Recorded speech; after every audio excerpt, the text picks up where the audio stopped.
Ah, qu'il est beau, qu'il est agréable et qu'il est doux pour des frères de demeurer ensemble. Je vous souhaite à tous la bienvenue dans la maison de notre Dieu. Vous qui êtes ici et également à ceux qui nous regardent en ligne, bienvenue, sentez-vous à l'aise et que le Seigneur vous visite et vous accorde le désir de votre cœur selon sa volonté. Nous allons nous lever et entrer dans un moment de louange pour adorer notre Dieu et lui dire combien de fois nous sommes reconnaissants pour son amour, ses bontés et ses grâces, à travers le « Donnez-lui gloire » 328, « Seigneur, par ta clarté ».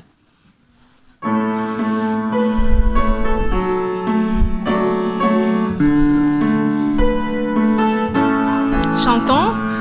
Seigneur, par la clarté de ton amour, chasse l'obscurité qui nous entoure. Jésus, toi la lumière qui nous éclaire, vérité qui nous guide et qui nous libère, brille sur nous, brille sur nous.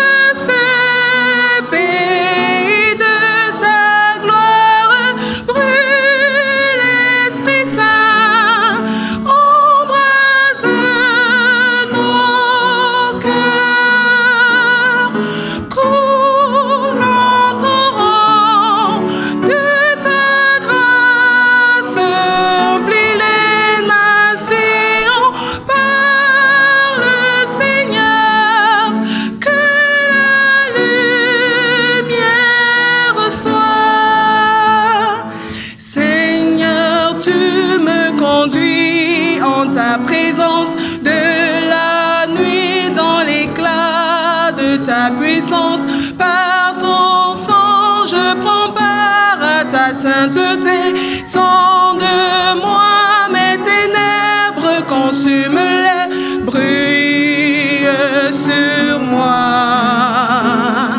brille sur moi, brille, oh Jésus, couvre ce pays de ta gloire, brille l'Esprit Saint.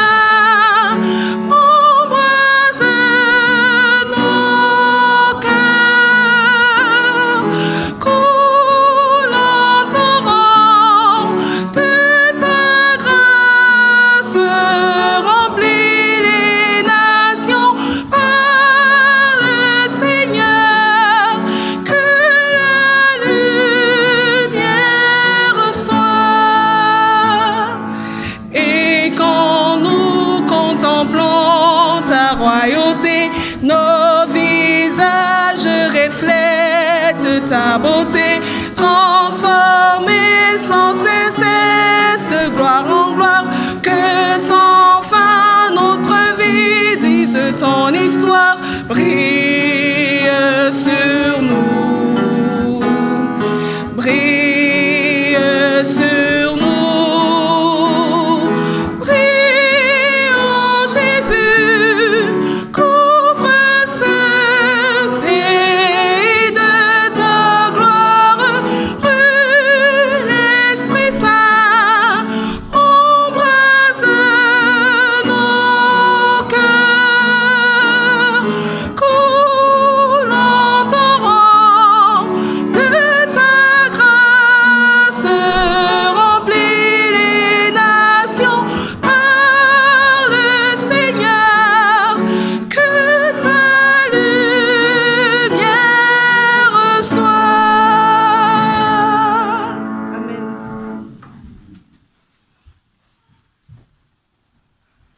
Prions notre Dieu.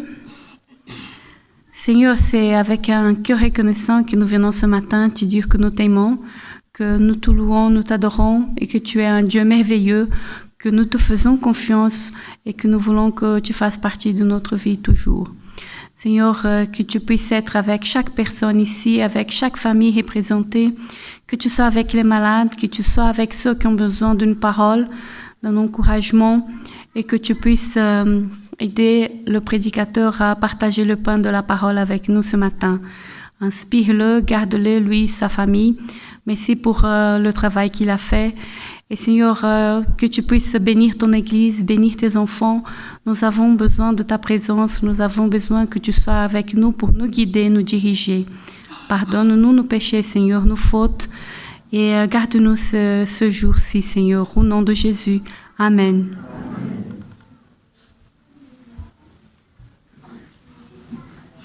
Allons au pied du Maître, en sa présence, par les paroles du Donnez-lui gloire, 232.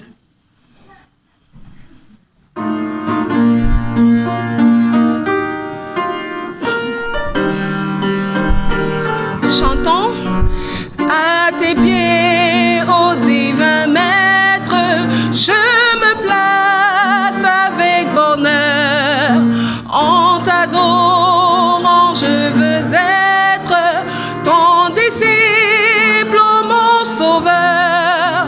Parle, j'ai soif de t'entendre, parle, je n'ai qu'un désir, que ta voix puissante et tendre à mon cœur se fasse ouïr. Cette place aux voix humaines, à la voix de mon sauveur. Pensées vaines et choses vaines, éloignez-vous de mon cœur. Tous les bruits, faites silence. Toi, mon Maître, parle-moi. Recueilli en ta présence, mon âme n'entend que toi. Parlez pour que je comprenne ton enseignement divin. Dans ta grâce souveraine, instruis-moi par l'Esprit Saint. Parlez pour que j'obéisse à tes ordres aussitôt. Forme-moi pour ton service, pour te suivre, Saint Agneau. Nous continuons et nous faisons lever vers Dieu notre plus belle louange parce qu'il mérite toute notre adoration. Vers toi monte notre hommage, donnez-lui gloire 150.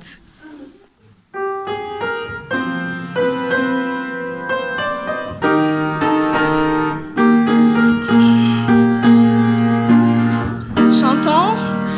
Vers toi monte notre hommage, Fils de Dieu, puissant Sauveur, qui demeure d'âge en âge, le refuge du pécheur. Loué soit ton amour, loué soit à jamais ton nom Jésus, ta gloire et tes bienfaits.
Bonjour à tous.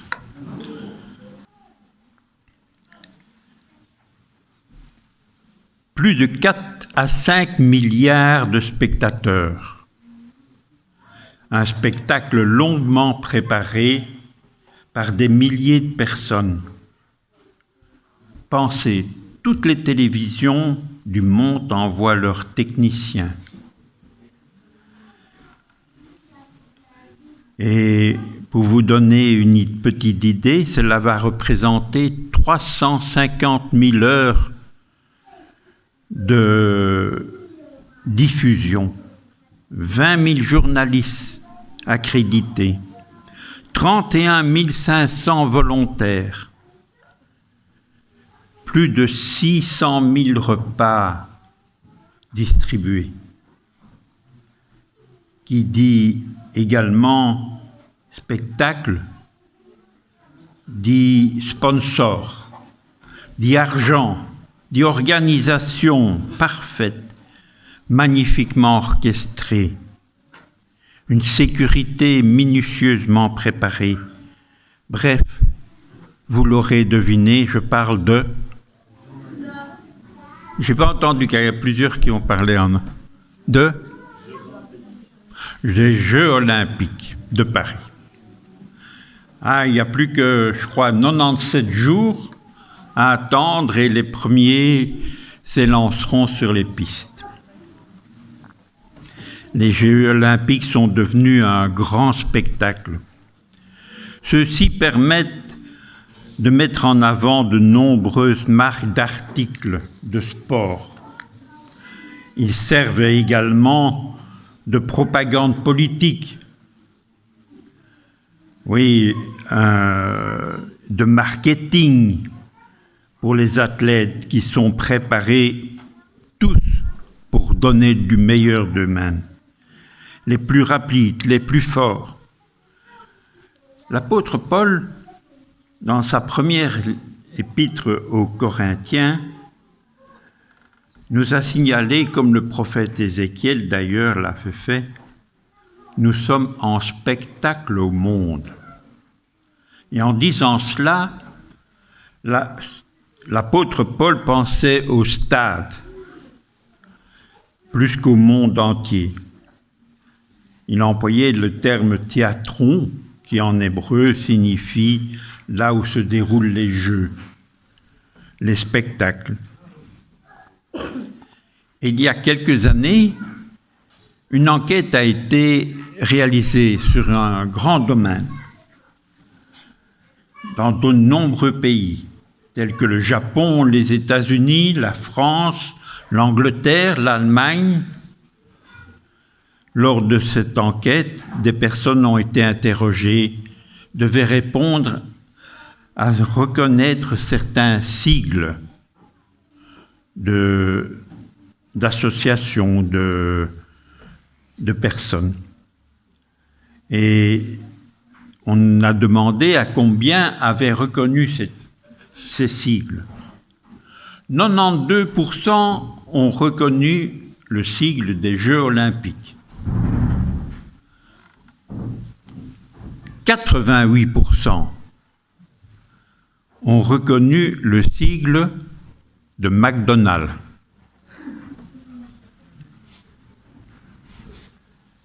Seulement 52% ont reconnu le sigle de la chrétienté. Vous avez remarqué la différence comme moi? En tant que chrétiens du XXIe siècle, nous sommes reconnus. Mais quel est notre impact, en fait? Oh, je ne parle pas de notre impact collectif, adventiste. Je parle de notre impact individuel. N'oublions pas que le plus grand spectacle que nous pouvons offrir au monde, c'est notre vie. Et ce n'est que par une ambiance de vécu personnel que nous pouvons être en spectacle au monde. Non pas un spectacle bien orchestré comme le sont peut-être les Jeux Olympiques, Mais, car ça on pourrait le demander à des sociétés spécialisées, mais être nous-mêmes, par notre être tout entier, un spectacle vivant au monde. Et c'est à quoi, par la grâce de Dieu, je veux tendre. Comment voyez-vous votre mission ici? Vous savez que les Jeux olympiques modernes ont été organisés dans différentes villes, avec différents athlètes, des jeunes, des vieux, des petits, des grands. Et cette flamme olympique a parcouru comme ça tout un tas de régions. Et pour arriver, enfin, elle va arriver à Paris dans 97 jours. Nous aussi, nous avons une flamme à transmettre. Et je ne sais pas si vous vous rappelez, mais à Sydney, en 2004, aux Jeux olympiques, un coureur arrivait avec la flamme à Sydney, et ça s'est reproduit au Brésil un peu plus tard, alors que ce coureur courait avec cette flamme, voilà que tout d'un coup est sorti du public un homme avec un extincteur. Il a voulu éteindre cette flamme. Bon, il a été maîtrisé, il n'est plus arrivé. Mais voilà. Nous aussi, nous avons une flamme à transmettre. Et on peut dire que par rapport à la flamme que nous devons transmettre, par Dieu, il existe également un ennemi qui cherche par tous les moyens à éteindre cette flamme. Dans nos vies, dans l'Église. Et parfois, sans le savoir, est-ce que nous pouvons nous surprendre à être aussi des hooligans avec lui? Alors, nous devons prendre le temps de nous examiner nous-mêmes afin de ne pas éteindre la flamme des autres. Pas examiner les autres. Ça, je sais très bien que nous savons tous très bien le faire. Mais revenons à nos Jeux olympiques.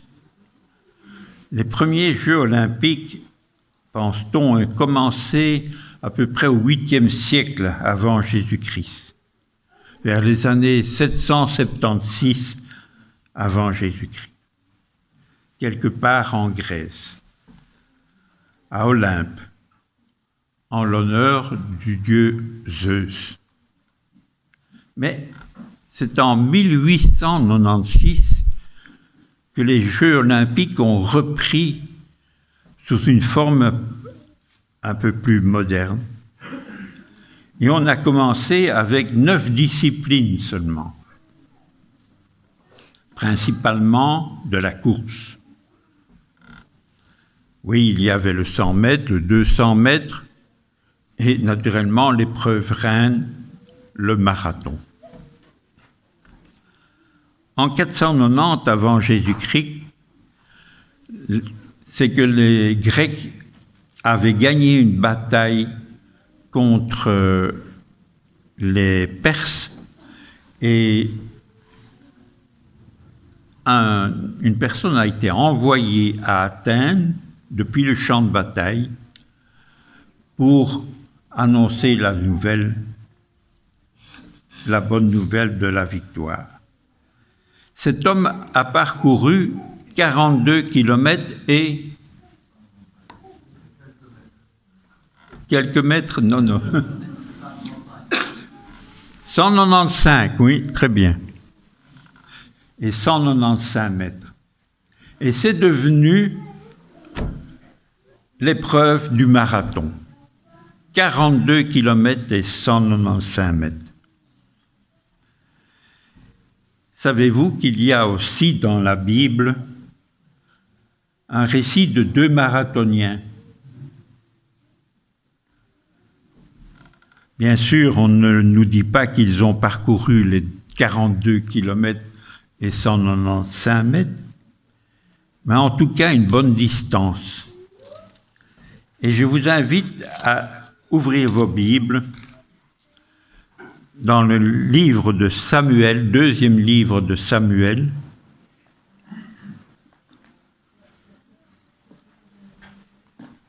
Et nous commencerons au verset 19. S'il vous plaît. Pardon, 18. 2 Samuel 18, verset 19. Et on lira la suite après. Ahimaaz, fils de Tsadok, dit « Laisse-moi, je te prie, courir pour porter au roi la nouvelle que le Seigneur lui a rendu justice en délivrant de la main de ses ennemis. » Arrêtons-nous 2 minutes là. Que s'est-il passé? À ce moment, le fils du roi, Absalom, s'est révolté contre son père, le roi, David. Il a pris le pouvoir d'une manière détournée, et David, qui ne veut pas faire la guerre avec son fils, se retire avec ses fidèles à Jérusalem.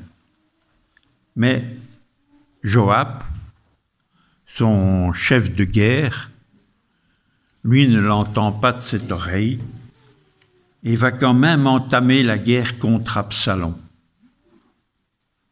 Et vous connaissez tous l'histoire et sa fin tragique. Absalom, qui perd la bataille, fuit, et en fuyant, il s'accroche les cheveux dans un térébinthe. Et c'est là qu'il va être touché à mort. Transpercé. Alors c'est là que nous reprenons la lecture. Joab lui dit donc à Ahimaaz, lui dit, « Tu ne seras pas porteur de bonnes nouvelles en ce jour. Tu porteras de bonnes nouvelles un autre jour, mais tu n'en porterais pas en ce jour, puisque le fils du roi est mort. » Et Joab dit à un Couchite, « Va dire au roi ce que tu as vu. » Le Couchite se prosterna devant Joab et courut. Ahimaaz, fils de Tsadok, dit encore à Joab, « Advienne que pourra, laisse-moi courir. » Moi aussi, derrière le Couchite, je t'en prie. Joab dit, « Pourquoi veux-tu courir, mon fils? Tu n'as rien à gagner dans cette nouvelle. Quoi qu'il arrive, je veux courir, reprit-il à Joab. Alors Joab lui dit, « Eh bien, cours. » Ahimaaz courut par le chemin du district. Il dépassa le Couchite. David, qui était assis entre 2 portes, le guetteur alla sur le toit en terrasse de la porte de la ville, sur la muraille. Il leva les yeux et aperçut un homme qui courait tout seul. Le guetteur cria pour l'annoncer au roi.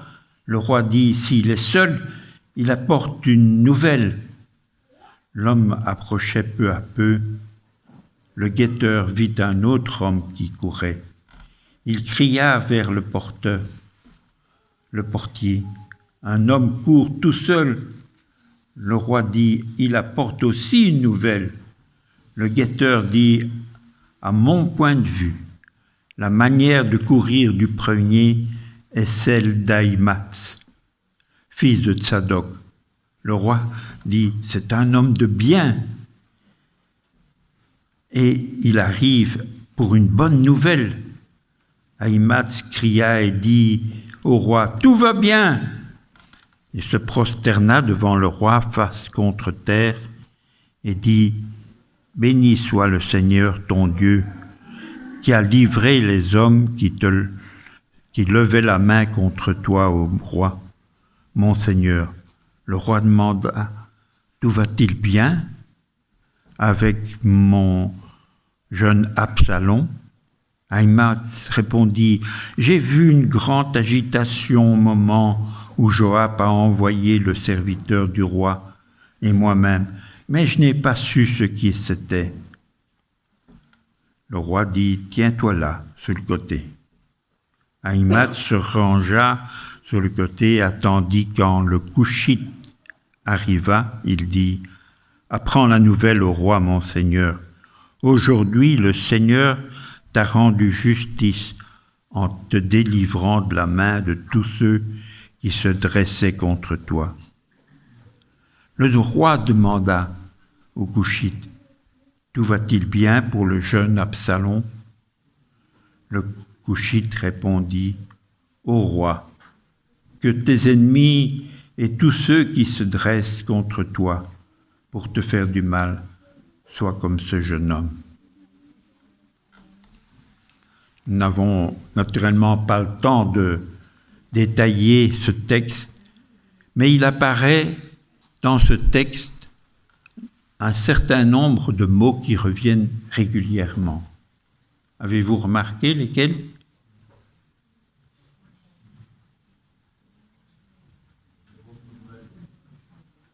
Bonne nouvelle, oui. Mais un autre, 10 fois, ça revient.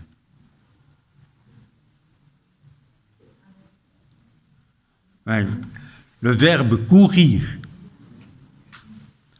Il court pour annoncer une victoire sur l'ennemi du roi. Et vous comprenez immédiatement la relation que nous pouvons faire et la transposition de ce.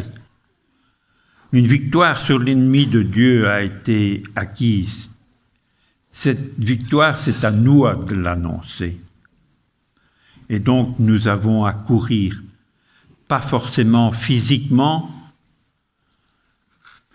Beaucoup d'entre nous ne seraient peut-être plus capables d'en courir 200 mètres, mais nous pouvons courir spirituellement.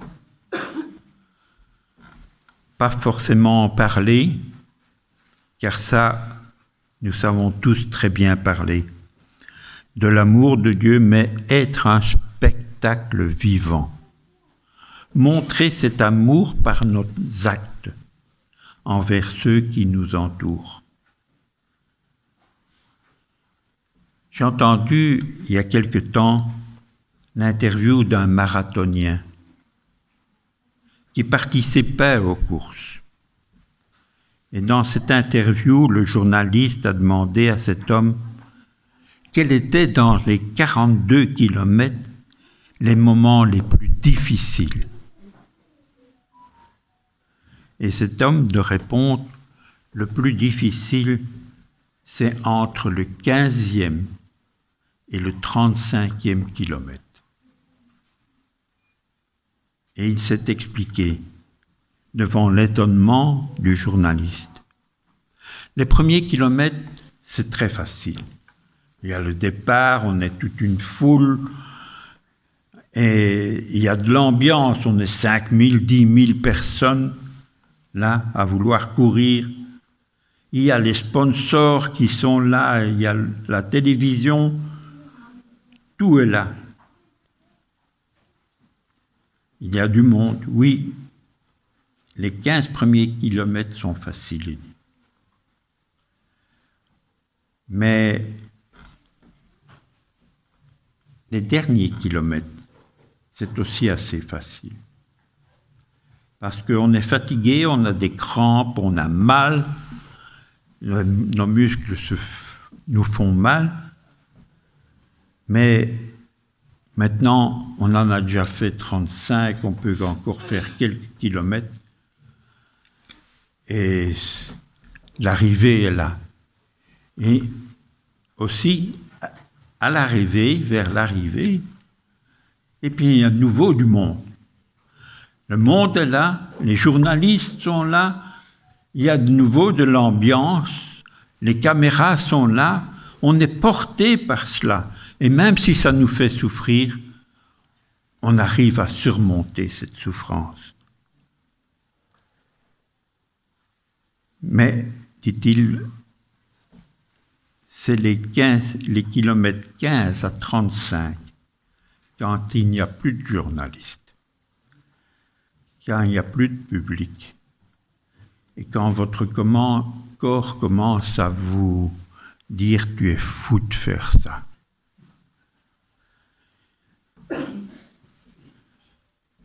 Ça, pourquoi me tortures-tu? Arrête-toi, toi aussi. Tu vois bien, il y en a qui arrêtent.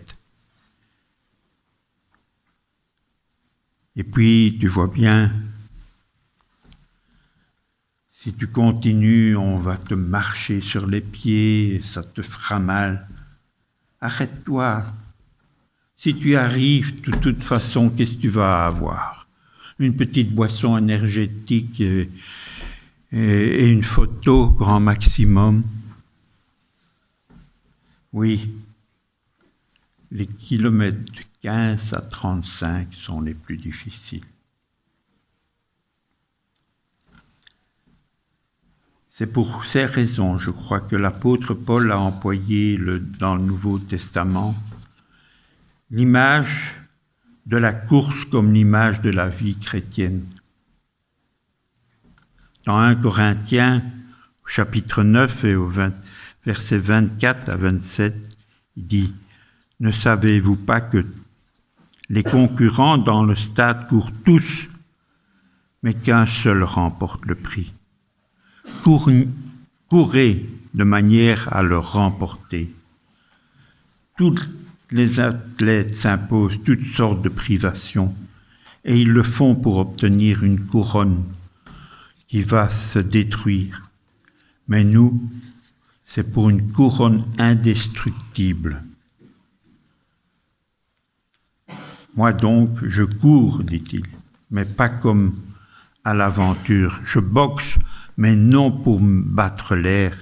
Au contraire, je traite durement mon corps et je le discipline de peur d'être moi-même disqualifié après avoir prêché aux autres. Au départ, c'est facile. Quand on est baptisé, il y a beaucoup de monde. On vous embrasse, tout le monde est là autour de vous. Vous êtes le centre de l'Église ce jour-là. Mais après 10 ans, ça commence à faire mal. Il y en a qui vous ont marché sur les pieds. Pas physiquement forcément, mais en parole, symboliquement. Et on a envie de tout abandonner. Et puis, il n'y a plus de public pour vous applaudir, pour vous dire « c'est bien mon frère, ce que vous faites, continuez ». Non, c'est plutôt l'inverse. On vous dit « ta foulée n'est pas la bonne, tu n'as pas les bonnes chaussures, tu n'as pas le bon costume ». Bref, c'est à ces moments-là que notre course peut faiblir. Comme nous le dit l'apôtre Paul, courons avec persévérance dans la course qui nous est ouverte devant nous. Il y a une bonne nouvelle à annoncer. Il y a quelque chose à faire.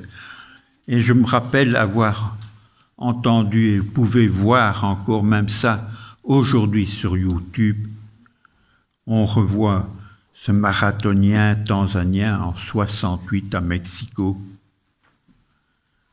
Alors que le stade était vide, quasi, et il restait quelques journalistes.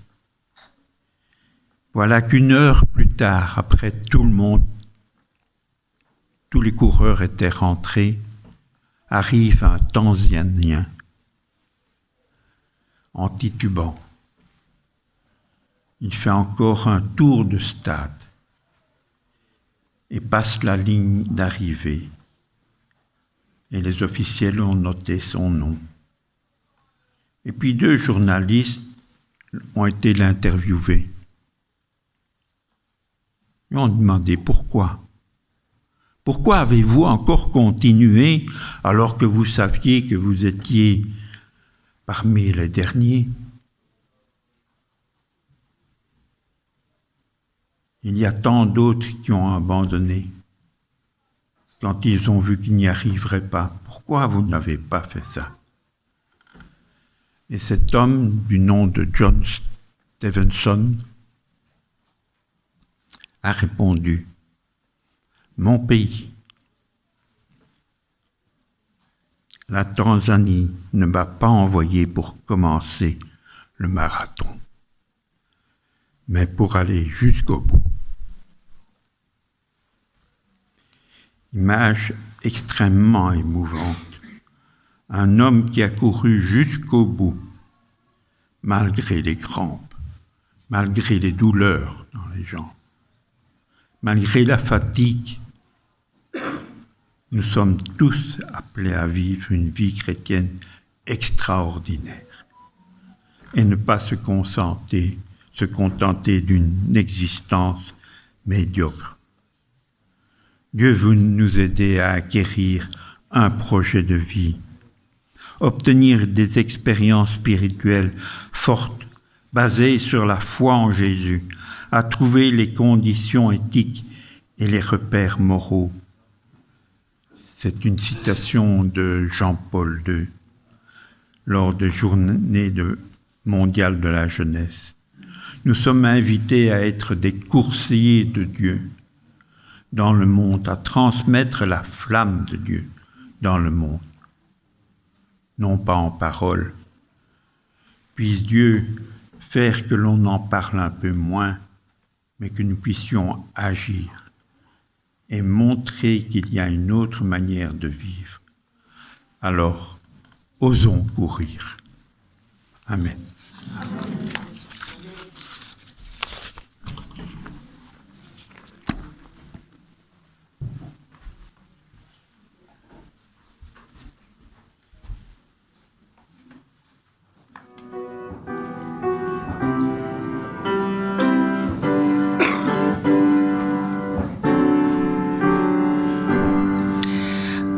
Impétueux et orageux, flots mugissants, qu'ils se déchaînent, qu'ils déploient toute leur énergie, nous n'avons pas à craindre.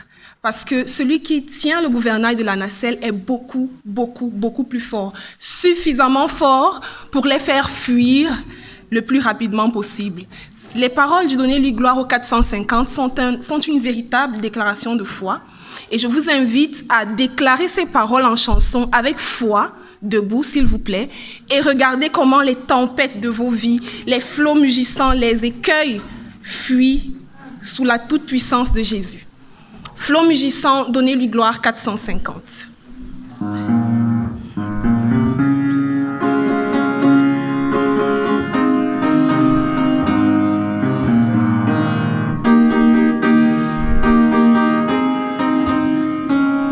Chantons. Flots mugissants, flots en furie, entourez-moi, je n'ai pas peur, quoi qu'il en soit, paix infinie, puisqu'à la barre est mon sauveur. Le gouvernail de ma nacelle.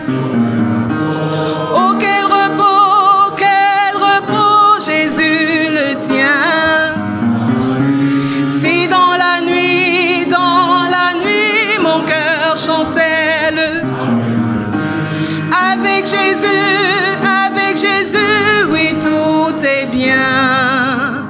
Jour après jour, nouveaux orages, nouveaux périls, point de frayeur. Bientôt j'atteins le grand rivage, puisqu'à la barre est mon sauveur. Le gouvernail de ma nacelle. Oh, quel repos, Jésus le tient. C'est dans la nuit, dans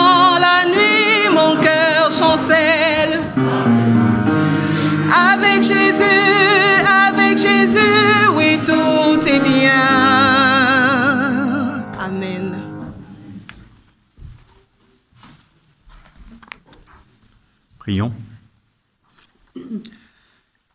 Seigneur, nous te remercions pour cette journée de sabbat que tu nous donnes, afin de nous rappeler que tu nous as créés, que tout a été créé par toi. Nous te présentons chaque famille de notre Église. Nous te demandons de les protéger, chacun des attaques, et de protéger ton Église. Fortifie chacun. Aide-nous à refléter ton amour autour de nous et ton pardon, que chacun d'entre nous propage ton amour à tous ceux qui nous entourent. Merci pour toute ton aide chaque jour. C'est ce que nous te demandons au nom de Jésus. Amen. Amen.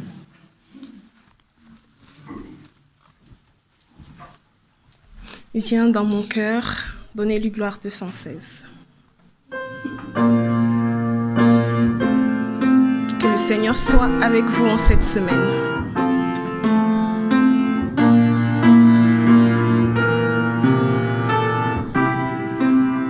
Chantons. Viens dans mon cœur, viens dans mon cœur, oui, viens dans mon cœur. Jésus, viens aujourd'hui et pour toujours, oui, viens dans mon cœur, oh Jésus, reste en mon cœur, reste en mon cœur, oui, reste en mon cœur, oh Jésus, reste aujourd'hui et pour toujours, oui, reste en mon cœur, oh Jésus.